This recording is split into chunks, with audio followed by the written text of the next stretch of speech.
Hello, good evening, everyone. So we are going to today start one new topic in our class of the solid state pharmaceutics, and that is on pharmaceutical co-crystals. Co-crystals in recent times have been attracting a lot of attention because of their capacity to enhance the aqueous solubility of poorly water soluble drugs. They have been projected as an alternate to the amorphous solid dispersions, and the advantages that are given to them are that they are crystalline in nature in comparison to the amorphous state, which is thermodynamically unstable and has a tendency to convert back to the crystalline form.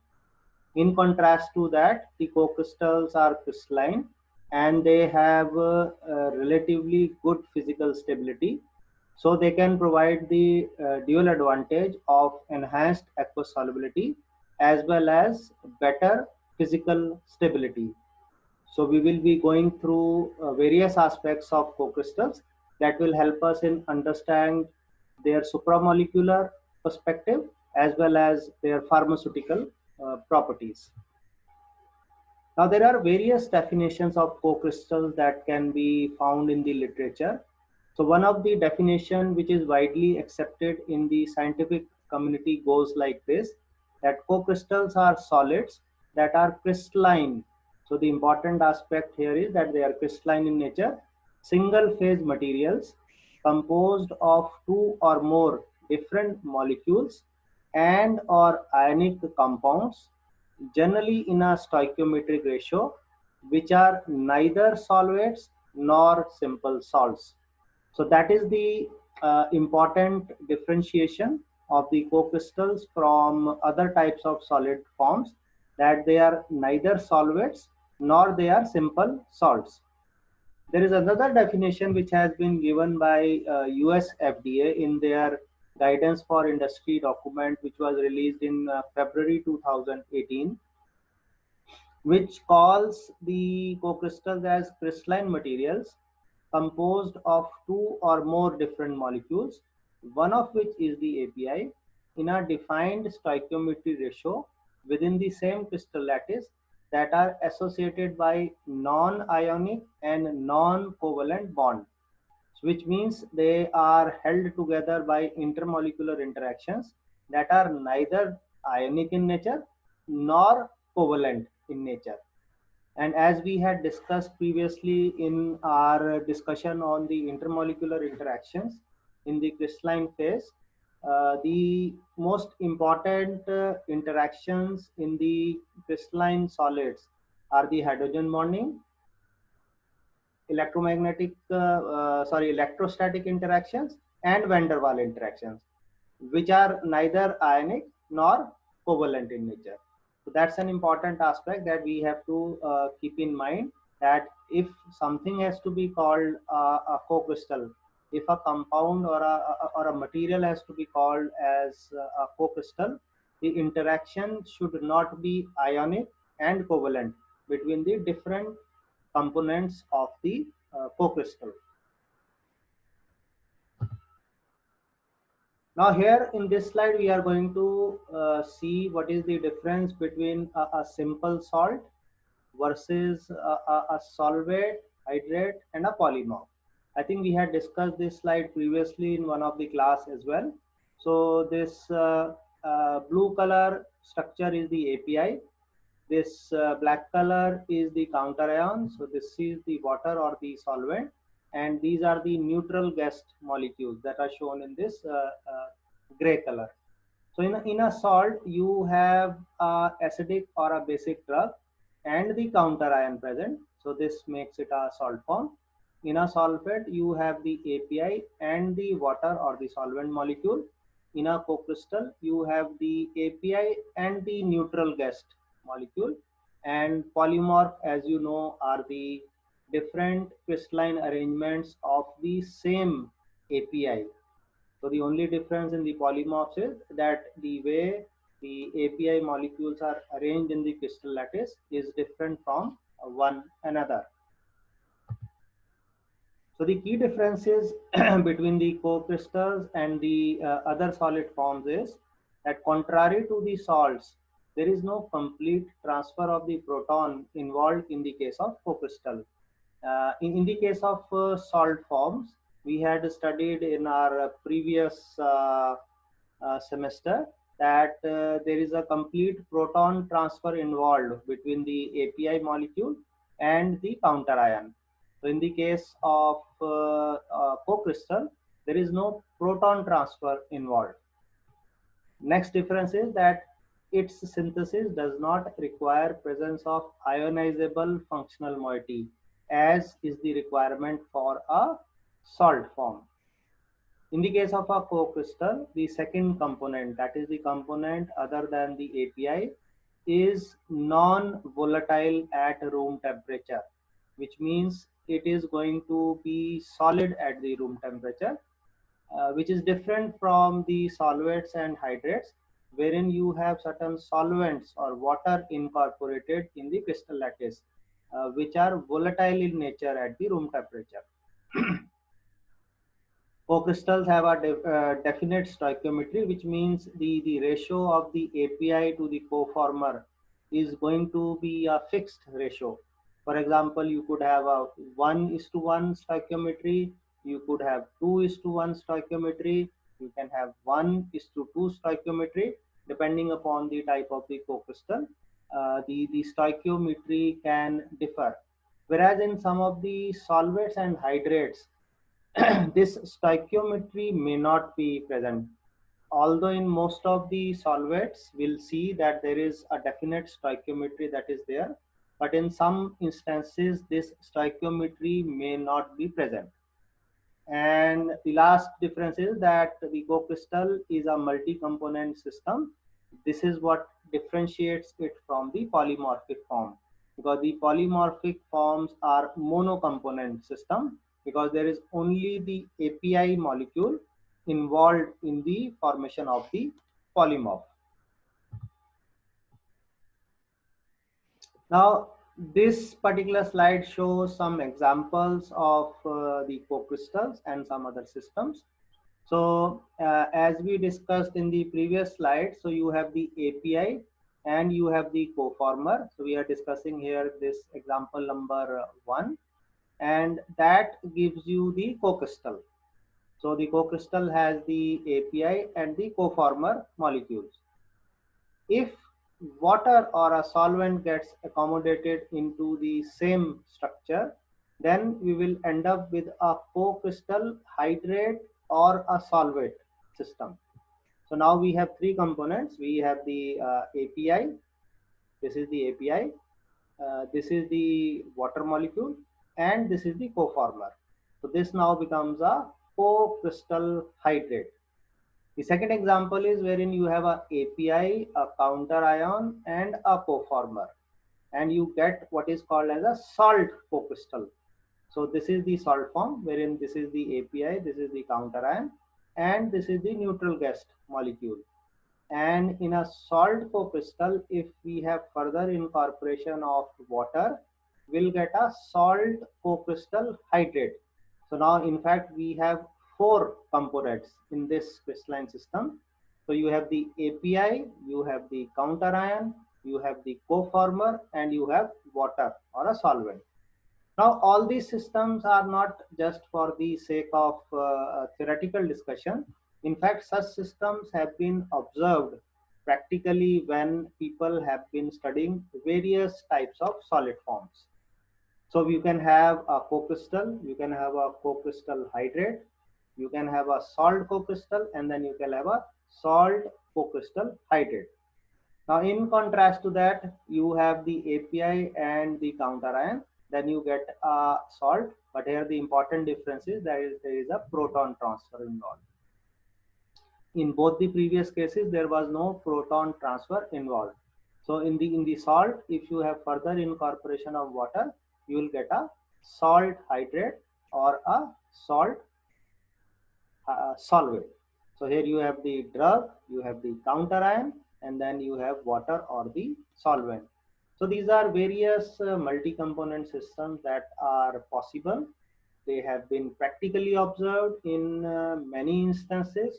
So I'm repeating that this is just not a theoretical representation of the possible solid form, but you can see all these solid forms present practically as well. Now we are now going to look at some of the examples of the co-crystal. So we'll start with pretty simple examples. So first one is with aspirin.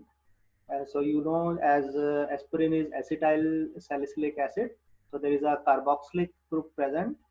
Here is the COOH group present. And with acetamide, which has a amide group, there is a formation of a co-crystal.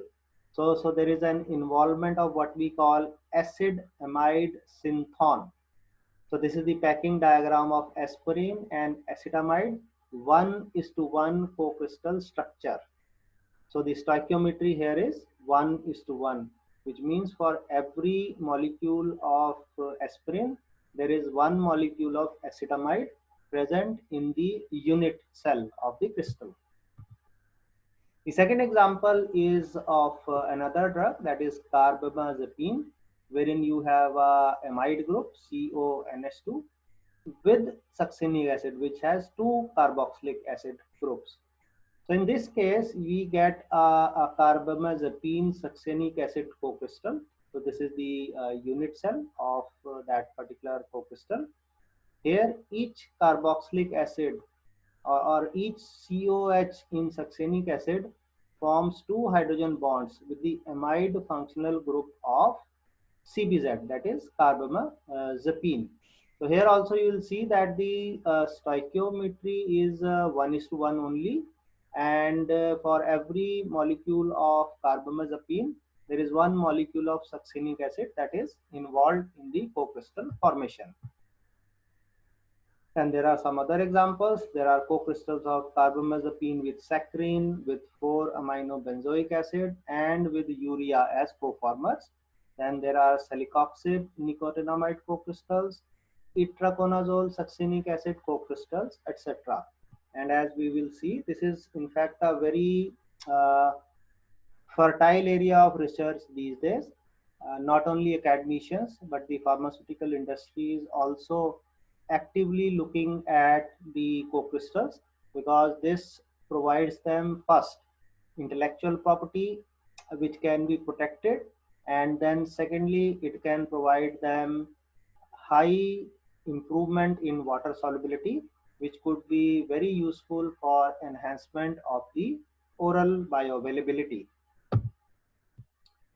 Now this is a snapshot of the current research in the area of co-crystal. So there has been a steady increase in the number of patent applications, and there are currently more than 1700 patent applications, whereas there are more than 2000 publications in the reviewed journal in last couple of decades with respect to the co-crystal. And if you see year-wise distribution of the number of the publication, you can see every year there is an increase in the number of publications. So this data was picked up somewhere midway in 2016. So this is only a partial representation of the publications in 2016. So not only the publication, even the patent applications have been showing a steady increase over the years.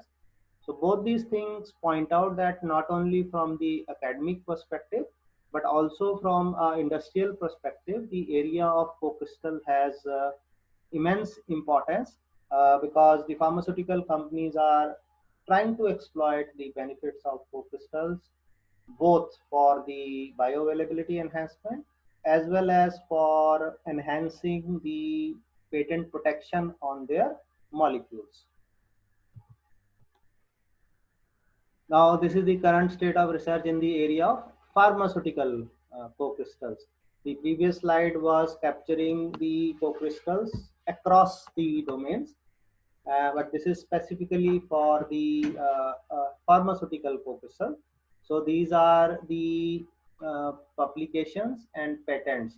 So this green color are the publication, the blue color are the patents for amorphous solid dispersions, for co-crystals, for eutectic system, and for mesoporous solid dispersion.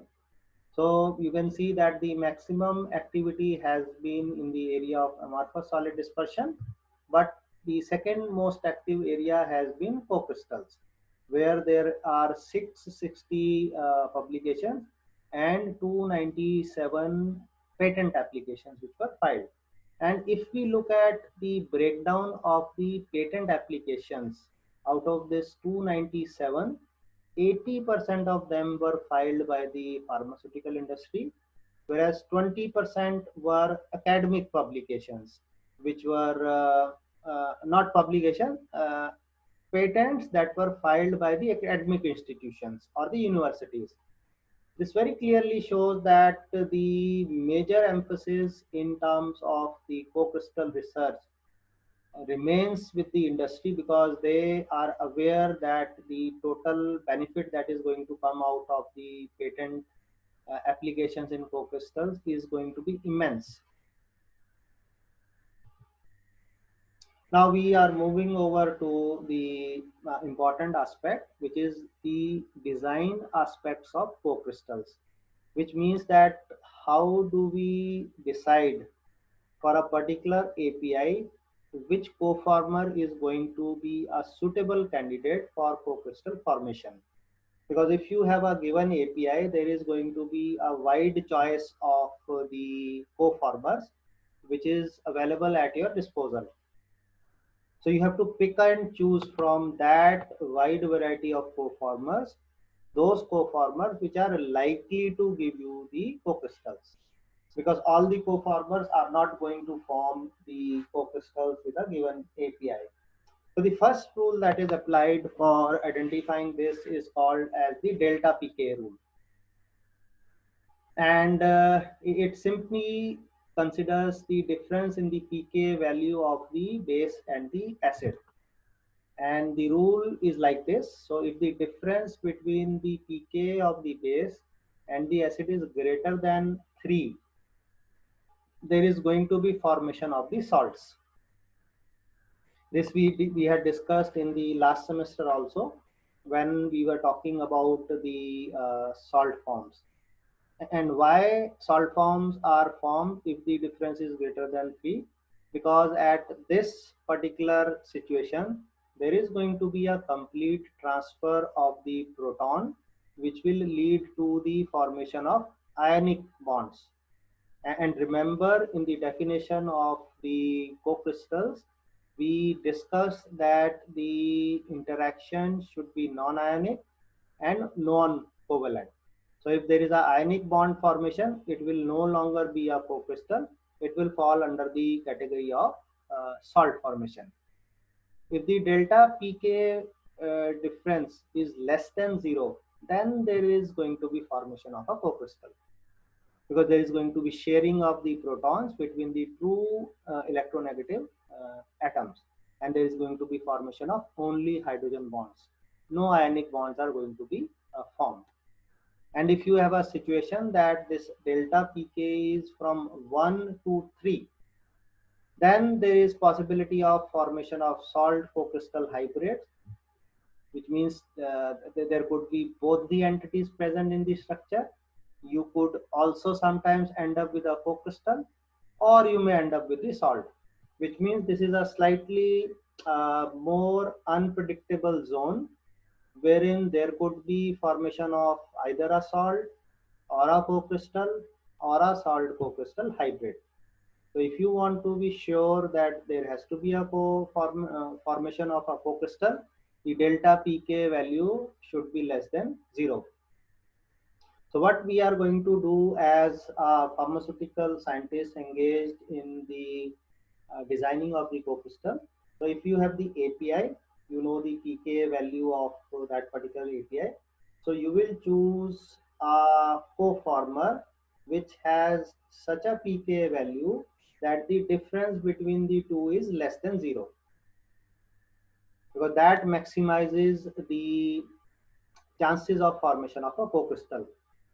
Now, if you meet this criteria, it is not 100% sure that the co-crystal is going to be formed.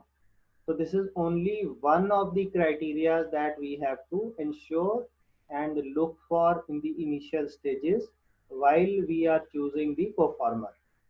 But this is not a 100% guarantee that if the delta pK value is less than 0, there is going to be formation of co-crystals under all circumstances. No, it could form, it may not form, but if you have this difference, then the probability is going to be more.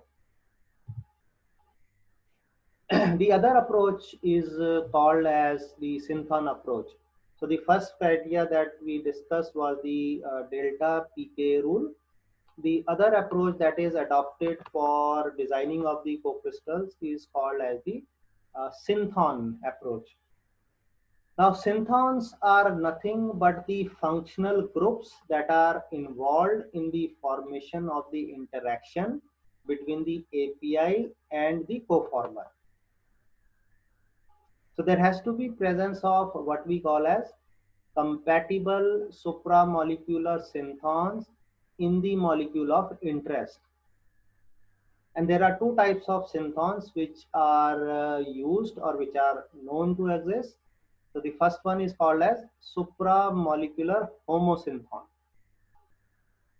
So as the name indicates, when identical complementary functional groups are present, they are called as supramolecular homosynthon. Say for example, there could be a carboxylic acid group in the API and a carboxylic acid group in the coformer.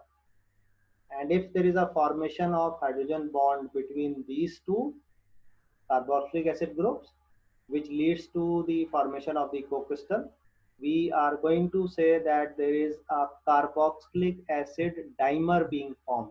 And here is the example of a acid dimer synthon. You have the carboxylic acid group coming from the API and you have the other carboxylic acid group coming from the coformer, which means both the functional groups are same, carboxylic acid in this case. Similarly, there could be a amide dimer, which means that an amide group of the API and an amide group of the coformer forming interaction which ultimately leads to the formation of the co-crystal. So we have discussed here the concept of supramolecular synthons, and within that we have discussed supramolecular homosynthon, wherein both the functional groups are same. One of them comes from the API, the other one comes from the coformer. The next category of supramolecular synthons is called as heterosynthons. So as the name indicates, now the synthons are going to be different. So you have a different synthon coming from the API and a different synthon coming from the coformer. So if you have a carboxylic acid coming from the API, the one that will be coming from the coformer will not be a carboxylic acid. It is going to be something different. So when different complementary functional groups are present, these are called as supramolecular heterosynthons. For example, there could be a carboxylic acid amide synthon and there could be a carboxylic acid aromatic nitrogen synthon. Similarly, there could be a acid pyridine synthon, which is shown here. There could be a acid amide synthon. So there is one carboxylic acid group, the other one is the amide group. One is coming from the API, the other one is coming from the coformer. So this could be an example of the heterosynthon. We'll see later on that in fact the heterosynthons are more common in the co-crystal formation. So one way of understanding that in co-crystals what type of synthons are present is to look the Cambridge structure database, which helps in identifying the hydrogen bonding interactions and the synthon competition in organic crystals of interest. As you might recollect that when we were talking about the single crystal structures, we did discuss that whenever a research group solves a crystal structure, they will deposit the structural information to the Cambridge Structure Database. So it is like an international repository wherein all the crystal structures of whatever crystals have been reported till now are deposited. So in the case of genes, you have a gene bank where all the information goes. Similarly, this is the bank where all the single crystal structure solutions of the crystals go in the Cambridge structure.